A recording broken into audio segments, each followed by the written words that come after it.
ఇక్కడ ఏమైందంటే 1994 తర్వాత దేశవ్యాప్తంగా ఈ స్థానిక సంస్థలలో బీసీ కోటా పెట్టిండ్రు, మన రాష్ట్రంలో కూడా పెట్టిండ్రు.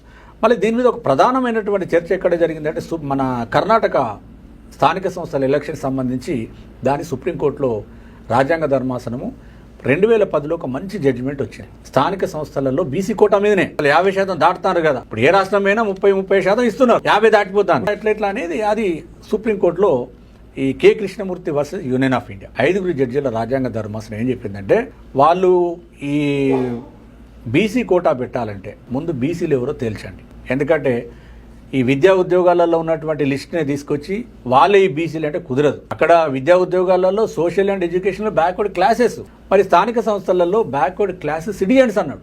వాళ్ళని ఇక్కడ పెట్టొద్దు, ముందు వీళ్ళని ఎవరో కనుక్కో అంటే ప్రత్యేకమైన ట్రిపుల్ టెస్ట్ ద్వారా పెట్టామన్నాడు. డెడికేటెడ్ కమిషన్ వేయాలి, బీసీ లెవెల్లో లెక్క కట్టాలి, మొత్తం రిజర్వేషన్ 50% దాటి మళ్ళీ ఆడ లింక్ పెట్టేసాడు. గోవింద అన్నమాట. అంటే ఇప్పుడు ఏమైపోయింది, సరే దాని తర్వాత మనకు 2012లో ఇక్కడ మన దగ్గర ఉమ్మడి రాష్ట్రంలో కూడా పంచాయతీ వచ్చింది.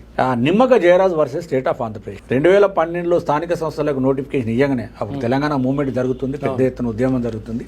మరి స్థానిక సంస్థలకు ఎలక్షన్స్ ఆగాయి కదా, అవి పెడుతున్న క్రమం లోపల ఈ మళ్ళీ హైకోర్టులో కేసు వేసారు. ఎందుకంటే సుప్రీంకోర్టు 50% దాటొద్దు అంటుంది, 24% బీసీలకు, మళ్ళీ 21% ఎస్సీఎస్లకు. అంటే ఇది 50% దాటిపోయింది కాబట్టి కొట్టేయాలని చెప్పేస్తే ఇవాళ హైకోర్టు కొట్టేసింది. ఆ రోజు కొట్టివేసినాక ఆనాడు ఉన్నటువంటి 2013లో అనుకుంటున్నా స్పెషల్ పిటిషన్ సుప్రీంకోర్టులో వేసుకున్నారు. అప్పుడు గవర్నమెంట్ సీరియస్గా పనిచేసింది, అప్పుడు కూడా కాంగ్రెస్ ప్రభుత్వమే. మేము ఖచ్చితంగా 34% పెట్టుకోవాల్సిందే, హైకోర్టు మీద మేము స్టే ఇవ్వండి, మేము ఈ జనాభా కులగణన బీసీ లెక్కలు ఇవన్నీ కూడా మేము తర్వాత చేస్తామని చెప్తే సుప్రీంకోర్టు దాని మీద హైకోర్టు జడ్జిమెంట్ మీద స్టే ఇచ్చింది. స్టే ఇచ్చిన తర్వాత ఎలక్షన్స్ జరిగినాయి, 34%తోనే జరిగినాయి. ఎస్ఎల్పీ పెండింగే ఉండే అక్కడ, ఆ రిజర్వేషన్ తగ్గించేసి ఎన్నికలకు పోవడం జరిగింది.